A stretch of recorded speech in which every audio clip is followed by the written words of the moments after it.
আজ গেলাম ফ্রিতে বিয়ে বাড়ি খেতে। সো অ্যাজ ইউজুয়াল আমি রেডি সেডি হয়ে গাড়িতে বসে পড়লাম। আর আরও বাকি 5টা মেয়ের মতো আমার দুদিকের আইলাইনার সেম হয়নি। তো যাই হোক, সেসব নিয়ে আমার কোনো কমপ্লেন নেই। দেখতে দেখতে পৌঁছে গেলাম বিয়ে বাড়িতে। আর আমার মেন অ্যাট্রাকশন তো খাবারের জায়গা, অফকোর্স। তো গিয়ে আমি খেতে চলে গেছিলাম। এই দেখো, এটাই আমার লুকস। তো আমার কেমন লাগছে সেটা তোমরা প্লিজ আমি কমেন্টে জানিও। তো চলো এবার খাওয়া দাওয়াটা শুরু করা যাক। ফার্স্টে আমি এই চিলি বেবিকর্ন 2 প্লেট খেয়েছিলাম। আর এই কেবাব যে দেখছো এত ডিলিশিয়াস ছিল যে আমি নিজেকে কন্ট্রোল করতে পারিনি।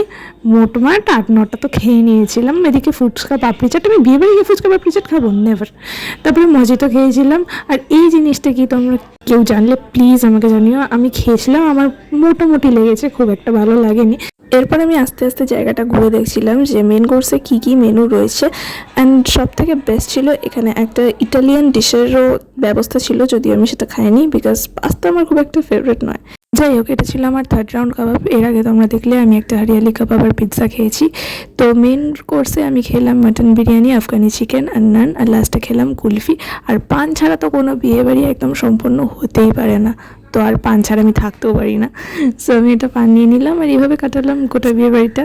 তো আজকের জন্য এতটাই। কেমন লাগলো অবশ্যই কমেন্ট করে জানিও। দেখা হচ্ছে পরের ভিডিওতে। টাটা।